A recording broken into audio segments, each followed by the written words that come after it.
नमस्कार, सत श्री अकाल, आदाब। मैं हूं अन्नू कपूर और आप सब महानुभावों का खैर मकदम करता हूं आपके इस शो में जिसका नाम है सुहाना सफर विद अन्नू कपूर, सिर्फ 92.7 बिग एफएम पर।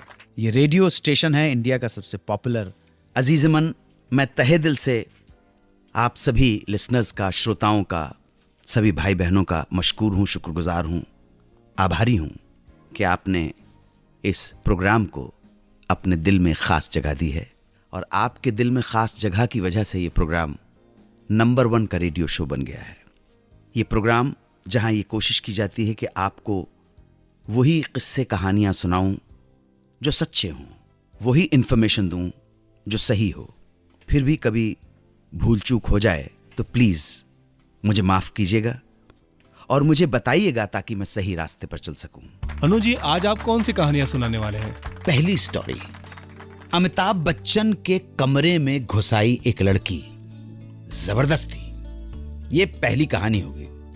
दूसरी कहानी में नाना पाटेकर को मिला एक सरप्राइज गिफ्ट। किसने दिया? हमारे रेगुलर सेगमेंट्स तुमने पुकारा और हम चले आए।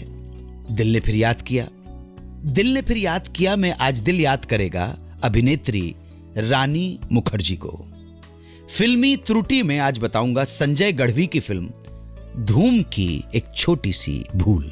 और आखिर में हमारे श्रोता दिलीप गुप्ता के सवाल का जवाब। तो अगर आप तैयार हों तो चलिए शुरू करते हैं Suhana Safar with Annu Kapoor. Amitabh Bachchan outdoor shoot कर रहे थे। पैकअप के बाद होटल लौटे। रूम खोला तो क्या देखते हैं कि बेड पर एक खूबसूरत लड़की लेटी हुई है। अमिताभ बच्चन के तो होश उड़ गए, लेकिन अमिताभ बच्चन को देखते हुए लड़की खुशी से उछल पड़ी और इससे पहले कि वो संभल पाते लड़की ने आके उनके गले में बाहें डाल दी। असमंजस की स्थिति थी। अमिताभ बच्चन जानना चाहते थे कि वो है कौन, उनके रूम में कैसे आई। पता चला कि लड़की उनकी बहुत बड़ी फैन है और सीधी सिंपल सी बात है, अमित जी के आपके साथ वक्त गुजारना चाहती है और होटल के एक कर्मचारी को पैसे खिलाकर रूम में घुसाई। अमिताभ बच्चन ने लड़की को समझाने की कोशिश की कि कल शूटिंग पर आके मिलिएगा, इस तरह से यहां कमरे में आके मिलना उचित नहीं है। शूटिंग पे आके मिलिए, वहां आराम से बात करेंगे। लड़की पर जुनून सवार था, जुनून अमिताभ। कोई असर नहीं हुआ, बल्कि उल्टा अजीब गरीब हरकतें करने लगी। अमिताभ बच्चन ने नाराजगी जताई तो उसने धमकी दे डाली। धमकी बड़ी आसान सी बात थी, शोर मचाकर लोगों को इकट्ठा कर लेगी। अब फंसने की बारी सदी के महानायक की थी। दिमाग चलाया, जो उनके पास बहुत है। लड़की को काम डाउन किया, प्यार से समझाया, बिठाया और कहा चलो चाय पीते हैं। चाय का ऑर्डर दिया तो लड़की भी थोड़ी सी ताड़ गई थी कि ये जो महानायक हैं वो कुछ चालाकी तो नहीं करना चाहते हैं, इसलिए वार्निंग भी दे दी। अमिताभ बच्चन ने यकीन दिलाया कि वो ऐसा कुछ भी नहीं करेंगे, आप फिक्र मत कीजिए। थोड़ी देर में वेटर चाय लेकर आया। अमिताभ दरवाजा खोलने के लिए उठे। लड़की को लगा अमिताभ कहीं भाग ना जाए, इसलिए वो लड़की पीछे पीछे खुद भी आ गई। दरवाजा खुला, वेटर अंदर आया और अमिताभ ने एक झटके में लड़की को गोदी में उठा लिया और कमरे से बाहर कर दिया। फिर तुरंत कमरे में दाखिल हुए और अंदर से कमरा बंद कर लिया। रिसेप्शन पर फोन करके सारी घटना बताई तो होटल के लोग जमा हो गए। होटल के लोगों ने उस लड़की को जबरदस्ती बाहर निकाला और अमिताभ को सनकी पागल फैन से छुटकारा मिला। 1986 में डायरेक्टर एन चंद्रा अपनी पहली फिल्म बना रहे थे, नाम था अंकुश। बजट कम था, 12 लाख रुपए, कम पैसे थे। सब दोस्ती खाते में काम कर रहे थे। एन चंद्रा ने नाना पाटेकर को भी साइन किया 10,000 रुपए में। 3,000 शूटिंग से पहले और बाकी के 7,000 बाद में, और वो भी अगर फिल्म बिक गई तो, और नहीं तो वो भी नहीं मिलेंगे। फिल्म की शूटिंग शुरू हुई। नाना को स्क्रिप्ट बहुत अच्छी लगी थी, इसलिए जी जान लगा के काम कर रहे थे, इस उम्मीद में कि एक अच्छी फिल्म बन जाएगी। लेकिन एक दिन पता चला कि अब शूटिंग नहीं हो सकेगी क्योंकि प्रोड्यूसर के पास सब पैसे चुक गए हैं। सब निराश हो गए। 2 लाख रुपए कम पड़ रहे थे। उन दिनों नाना की एक हसरत थी स्कूटर खरीदने की। तो प्लान किया था कि फिल्म बिकने के बाद जो 7,000 रुपए मिलेंगे उससे स्कूटर खरीद लेंगे। इस बात का जिक्र वो एन चंद्रा से कर भी चुके थे, मगर इधर तो फिल्म रुक गई। सबने कोशिश की कि कहीं से 2 लाख रुपए मिल जाएं और फिल्म कंप्लीट की जा सके, लेकिन जुगाड़ नहीं हुआ।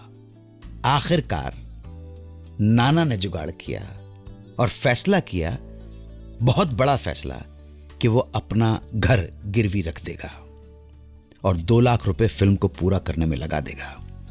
ऐसा ही हुआ, घर गिरवी रखा गया, फिल्म पूरी हुई, रिलीज हुई, बॉक्स ऑफिस पे बहुत अच्छी चली। बाद में एन चंद्रा ने नाना का गिरवी घर छुड़ाया, 7 लाख का बैलेंस पेमेंट था वो कर डाला और दिया एक सरप्राइज गिफ्ट, जिसे देखकर नाना खुश हो गया। ये गिफ्ट था एक नया स्कूटर। नाना पाटेकर में भी बहुत टेम्परामेंटल हॉट आदमी होगा, लेकिन मेरा पर्सनल ये है कि आप ताज्जुब करेंगे, जब नाना पाटेकर 65 लाख या 70 लाख लेता था, तो जो फिल्म मैंने डायरेक्ट की थी अभय, उस फिल्म के लिए मैंने नाना को केवल 21,000 रुपए दिए थे। नाना पाटेकर गुस्से का तेज हो सकता है, मिसबिहेव कर सकता है, लेकिन नाना पाटेकर बेईमान आदमी नहीं है, ईमानदारी के साथ काम करता है, ये मैं आपसे कह सकता हूँ। हेलो, नमस्कार, मैं 92.7 बिग एफएम से अन्नू कपूर बोल रहा हूँ। आप कौन बोल रही हैं? जी, मैं रेखा बालन जोधपुर से बोल रही हूँ। जोधपुर से ही बोल रही हैं? अरे कैसी हैं रेखा जी? बस बिल्कुल ठीक हूँ, आप बताइए। आपसे बात करके बहुत अच्छा लग रहा है मुझे। धन्यवाद धन्यवाद, थैंक यू। मुझे भी बहुत अच्छा लगा आपसे बात करके। जी, अपने बारे में बताइए रेखा जी, कहाँ हैं आप? अभी जोधपुर में ही हैं कि कहीं बाहर हैं? मैं अभी जोधपुर में ही हूँ और मैं थिएटर आर्टिस्ट हूँ। अच्छा। थिएटर से जुड़ी हुई हूँ जी। कुछ राजस्थानी फिल्में भी की है मैंने जी। लेकिन आपको डेली सुनती हूँ मैं और मुझे बहुत अच्छा लगता है सारा आपका प्रोग्राम।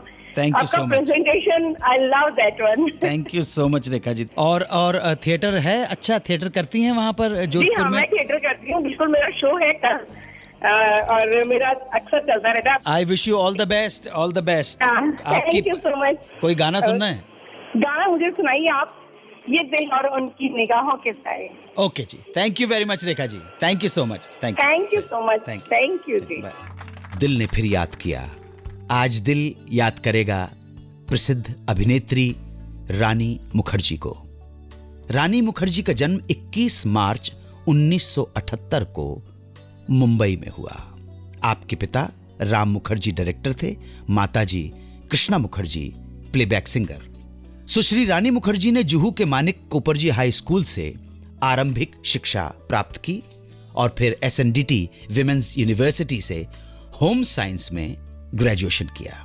नृत्य का बचपन से शौक था, ओडिसी नृत्य सीखा और बाद में रोशन तनेजा के एक्टिंग इंस्टीट्यूट से ट्रेनिंग भी ली। 1996 में रानी के एक्टिंग करियर की शुरुआत हुई बंगला फिल्म से, जिसे आपके पिता राम मुखर्जी ने डायरेक्ट किया था।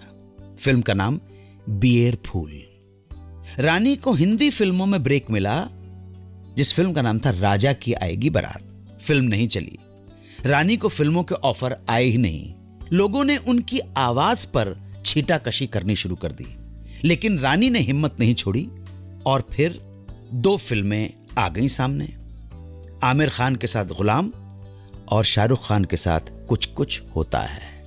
बस इन 2 फिल्मों में रानी के करियर को कामयाबी की राह दिखा दी। बड़े स्टार्स के साथ फिल्में मिलने लगी। उनकी जिस आवाज पर छींटाकशी तंज कसे जा रहे थे, कामयाबी मिलते ही वही आवाज यूनिक हो गई। रानी ने अपने करियर में अब तक 55 से ज्यादा फिल्में की हैं एज एन एक्ट्रेस। रानी मुखर्जी को कुछ कुछ होता है, साथिया, हम तुम, युवा, ब्लैक और नो वन किल्ड जेसिका के लिए फिल्म फेयर अवार्ड्स भी प्राप्त हो चुके हैं। रानी ने स्वर्गीय यश चोपड़ा के पुत्र श्री आदित्य चोपड़ा के साथ 21 अप्रैल 2014 को विवाह किया। इन दोनों की एक पुत्री है, नाम है अदिरा। घर गृहस्थी में पूरी तरह समर्पित हैं, सोशल वर्क भी करती हैं। वो स्वस्थ रहें, दीर्घायु हों, यही प्रार्थना है। रानी मुखर्जी अगर इस कार्यक्रम को सुन रही हों, उनके परिवार के लोग सुन रहे हों, तो ये सनद रहे कि 92.7 बिग एफएम पर इस कार्यक्रम में हमने बड़े आदर, सम्मान और मोहब्बत के साथ देश की एक अभिनेत्री को याद किया। वो दीर्घायु हों, स्वस्थ रहें, पुत्री उनकी स्वस्थ रहे, दीर्घायु हो, पति के साथ दाम्पत्य जीवन चैन और सुख से बीते, यही प्रार्थना है। हमारे प्रणाम स्वीकार करें। फिल्मी मिस्टेक, संजय गढ़वी ने अभिषेक बच्चन, जॉन एब्राहम और उदय चोपड़ा को लेकर एक फिल्म बनाई थी 2004 में, धूम। धूम की छोटी सी त्रुटि। इस फिल्म में एक सीन है जहां जॉन एब्राहम की एंट्री होती है। जॉन अपने दोस्तों के साथ बाइक से भाग रहा है, पुलिस चेस कर रही है। एक पॉइंट पर आकर जॉन अपने दोस्तों से अलग हो जाता है और रुककर अपने फेस पर लगे हेलमेट को निकालकर पुलिस जीप की तरफ फेंकता है और पुलिस की जीप उड़ जाती है। आगे नाकाबंदी कर दो।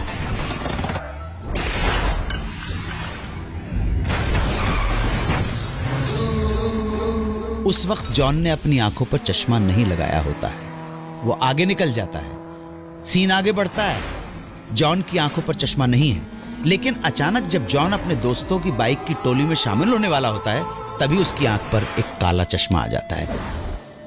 ये कंटिन्यूटी की मिस्टेक है या कैजुअल है, ये वो समझें, लेकिन एक छोटी सी भूल की तरफ इशारा करना हमारा काम था। ग्वालियर रोड झांसी के दिलीप गुप्ता का प्रश्न कि राजेश खन्ना जया भादुड़ी की फिल्म बावर्ची में शिवनाथ शर्मा यानी दादू जी का रोल करने वाले एक्टर का क्या नाम है? गुप्ता साहब, उनका नाम हरेंद्र नाथ चट्टोपाध्याय। ये हरेंद्र नाथ चट्टोपाध्याय सरोजनी नायडू के भाई थे और साहब बीबी और गुलाम, तेरे घर के सामने, हाउस होल्डर, सांझ और सवेरा, तीन देवियां, श्रीमान फंटूश, आशीर्वाद, अभिलाषा, बावर्ची इत्यादि तकरीबन 70 फिल्मों में उन्होंने काम किया एज एन एक्टर। साथ ही फिल्मों में गीत भी लिखे। फिल्म आशीर्वाद में गीत लिखा रेलगाड़ी रेलगाड़ी रेलगाड़ी, और फिल्म जूली का वो अंग्रेजी वाला गीत my heart is beating keeps on repeating I am waiting for you बहुत लोकप्रिय हुआ था। ये हरेंद्र नाथ चट्टोपाध्याय बहुत इंटेलेक्चुअल साहित्यकार थे। अगर आप में से किसी और के पास जानकारी हो तो हमारे साथ जरूर शेयर करें। इसके साथ ही आपसे आज्ञा लेता हूं, सुहाने सफर को विराम देता हूं।